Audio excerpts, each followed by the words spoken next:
When I was 15, I made a prank phone call that almost got my best friend Daniel killed. 5 minutes later, someone was trying to break into his house. To this day, I still don't understand how that man knew our names, or how he found us so quickly. It happened during the summer before sophomore year. My best friend Daniel's parents were leaving town for the weekend, and he begged me to come over and stay the night. The only catch was that, technically, I wasn't supposed to be there. His parents didn't like people staying over when they were gone. That didn't stop us. I rode my bike across town just before sunset, the warm evening air rushing past me as I pedaled down quiet suburban streets. When I reached Daniel's house, I tossed my bike into his backyard and let myself in through the back door like I had done 100 times before. Inside, the house already looked like a disaster. Daniel had turned the living room into what he proudly called a gaming zone. Empty soda cans covered the coffee table, a bowl of popcorn had spilled onto the carpet, and game cases were scattered everywhere. The TV glowed with the menu screen of FIFA.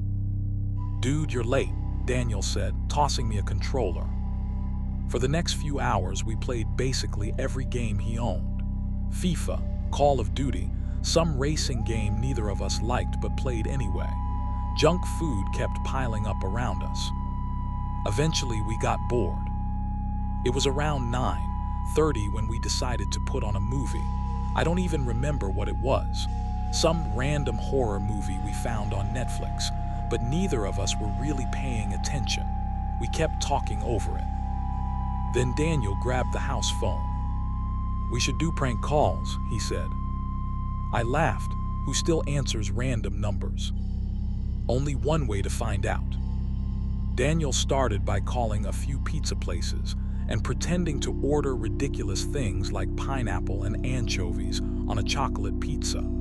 The employees hung up on him almost immediately. Then it was my turn. I started dialing random numbers, hoping to reach someone at their house. Most of them either went to voicemail or just rang endlessly. On my fourth try, someone answered. Instead of a normal greeting, all I heard was a deep, rough voice say, "Yeah." The tone of it caught me off guard. Daniel was already laughing in the background, which made it harder for me to keep a straight face. Hi sir," I said, trying not to laugh. "Would it be all right if I borrowed one of the wheels from your car?" There was silence on the other end.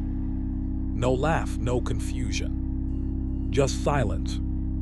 Daniel's laughter made me lose it. I started cracking up into the phone. I tried to recover. "Hello." The man finally spoke. "What's your name, kid?" I glanced at Daniel, shrugging. "My name is Bob." Another pause. Then the man said something that made my stomach drop. "Really?" he said slowly. "You sure it's not Daniel?" It felt like someone had dumped ice water down my back. I looked up at Daniel. His face had completely changed. The color drained from it instantly. I didn't say another word. I hung up the phone immediately. For a moment, neither of us spoke. "Daniel, who the hell was that?" I finally asked.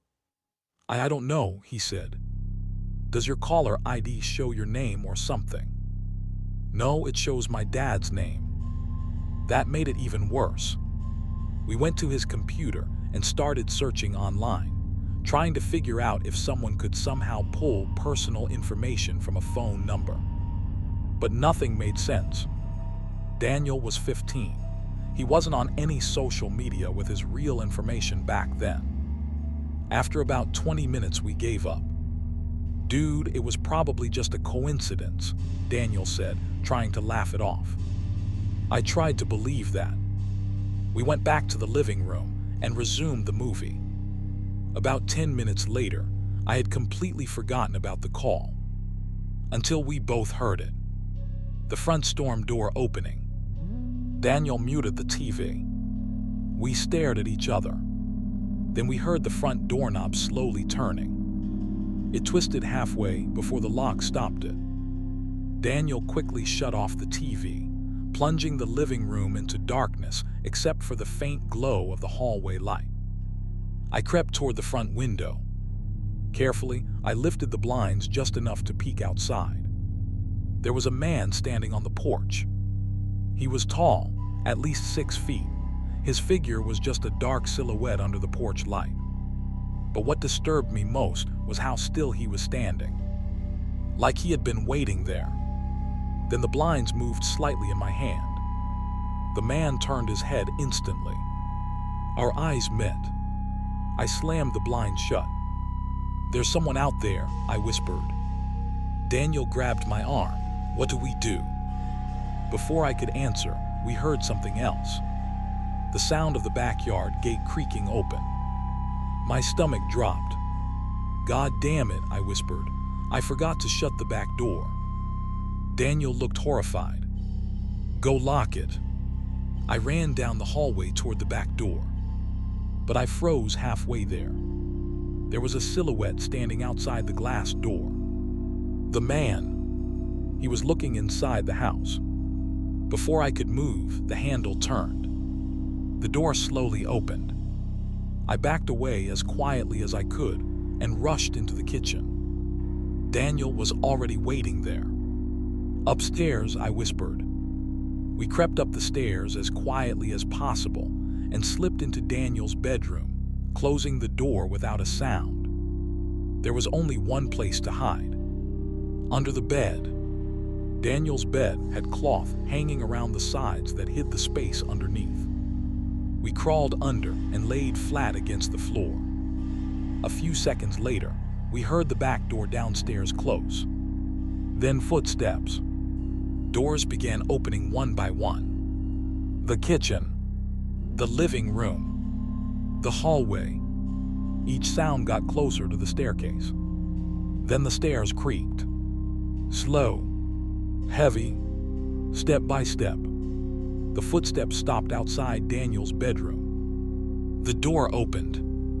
From under the bed, all I could see were the man's boots. He walked slowly into the room. First to the closet. The closet door opened. I heard coat hangers sliding as he moved the clothes aside. Then the door shut. His boots moved across the room until they stopped right next to the bed. Daniel's breathing was getting louder. I pressed my hand over his mouth.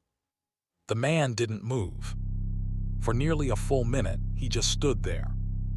I could hear him breathing. Then he whispered something so quietly, I almost didn't hear it. "I know you're here." My heart felt like it was going to explode. The silence stretched on. Finally, I leaned toward Daniel and whispered, "You think we can run?" Daniel opened his mouth to respond, but he never got the chance. Suddenly, the man dropped to the floor and reached under the bed. Daniel screamed as the man grabbed his leg and yanked him out. Daniel was dragged across the floor, kicking and screaming. I scrambled out from under the bed, panicking. The man was on top of him. I looked around desperately for something, anything. My eyes landed on a screwdriver on the nightstand. I grabbed it and ran at the man. Without thinking, I drove it into his back. The man let out a horrible scream. But he didn't collapse. He just staggered back, gripping his side. "Run," I shouted. Daniel scrambled to his feet, and we bolted down the stairs and out the back door. Instead of running toward the street, we dove straight into the woods behind the house. Branches slapped our faces as we ran blindly through the darkness. Leaves crunched loudly under our feet. Daniel tripped over a root and fell. We crouched behind a bush, trying to stay quiet. Then we heard it. Footsteps, coming straight toward us. The man was still chasing us, even after being stabbed. The footsteps stopped just a few trees away. I could see his silhouette moving through the trees. He stood there for a moment, then suddenly ran in a different direction, like he was hunting us. We waited until the woods were completely silent again. Then we ran back toward the house. When we got inside, Daniel locked the back door. He immediately called the police. While he talked to them, I stood by the kitchen window trying to see into the backyard. But it was too dark, so I made a decision that felt stupid the moment I did it. I turned on the backyard lights. The floodlight illuminated the entire yard. And there he was, standing at the edge of the woods, perfectly still. My blood ran cold. In his hand, he was holding something. Daniel's baseball cap, the one he had been wearing earlier that night. The man stared at the house for a few seconds. Then he turned and slowly walked back into the forest. The police searched the area for hours that night. They never found him. 5 years have passed since that night. Nothing else has ever happened. No strange calls. No sightings. But I still think about that man sometimes. Because there's one thing that never made sense. Daniel's name wasn't anywhere online. It wasn't connected to the phone number. There was no way for a random stranger to know it, unless he already knew who we were. Or worse, unless he had been watching the house long before we made that call. The police later told us we were lucky we didn't jump out that window and chase the man that night. Because judging by what they found in that room, he wasn't just hiding there. He had been waiting.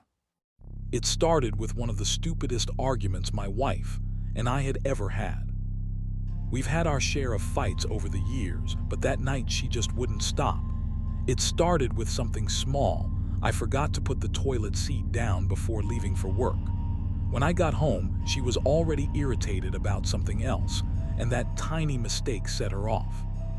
She followed me from room to room complaining. Her voice kept getting louder, sharper. At some point, the argument stopped being about the toilet seat. It turned into the usual lecture about how our house was too small, how all my friends were doing better than me, how we should have moved years ago. She even brought up my friend Marcus.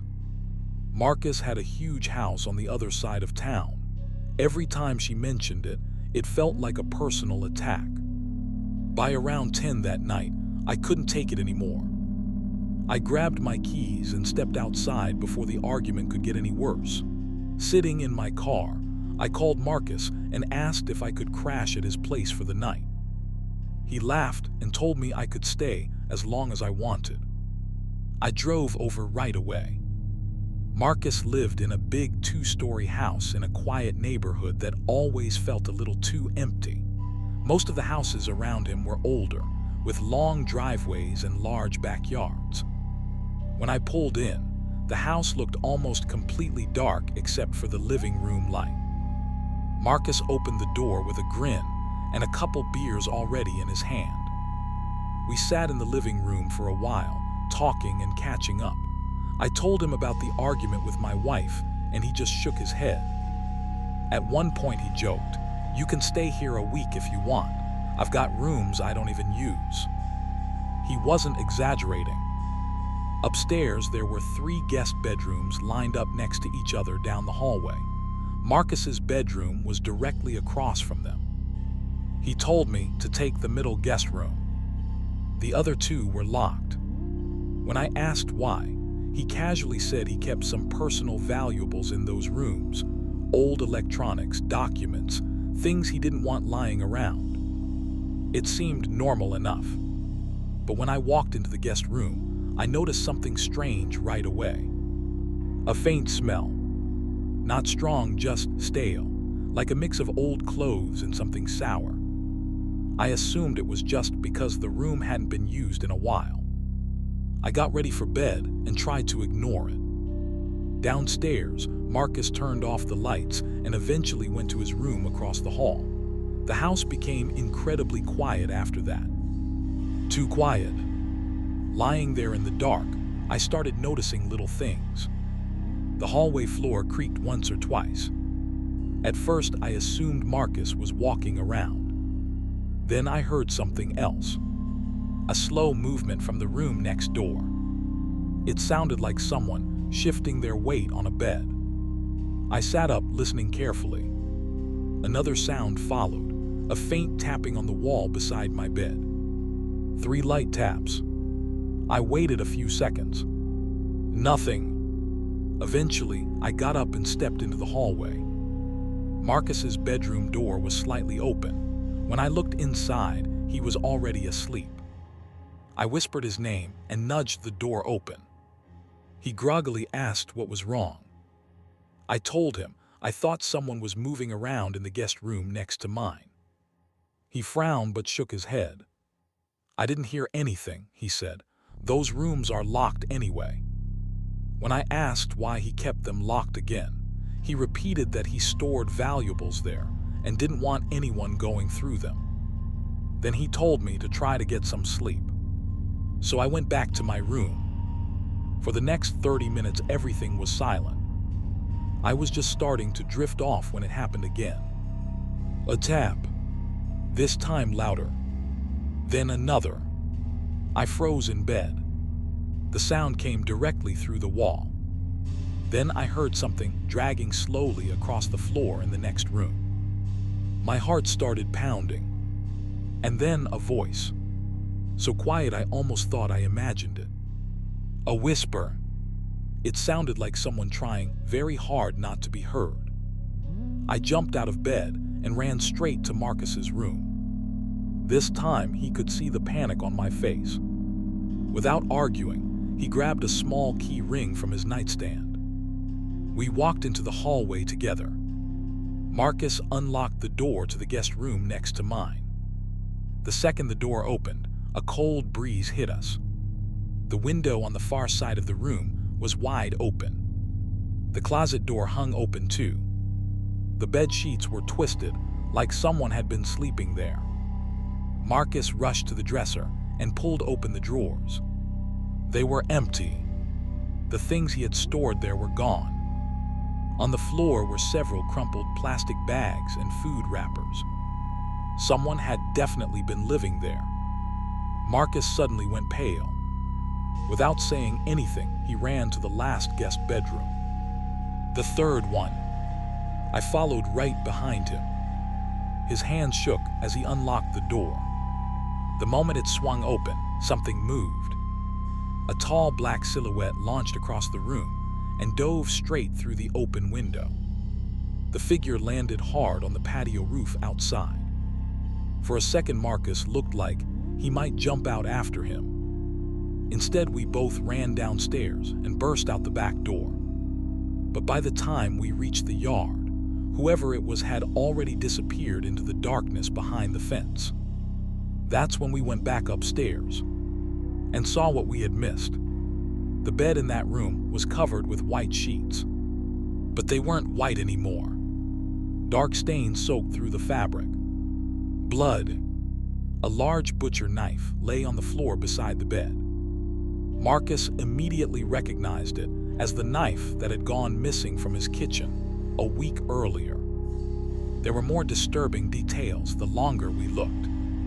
Dirty clothes piled in the corner, empty syringes in a small plastic container, and something that made my stomach drop. A chair placed directly beside the window, facing toward Marcus's bedroom across the hallway.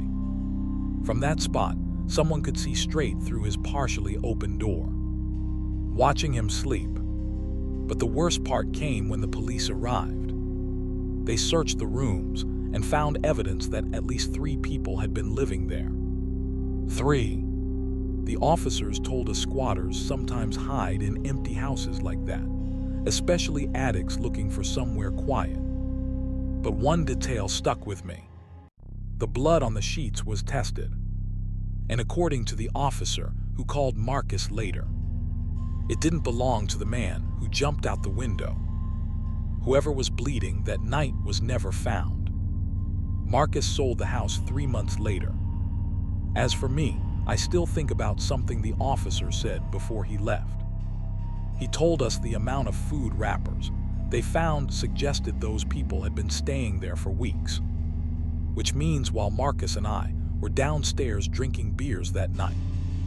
They were already inside the house, quiet, listening, and probably watching us the whole time.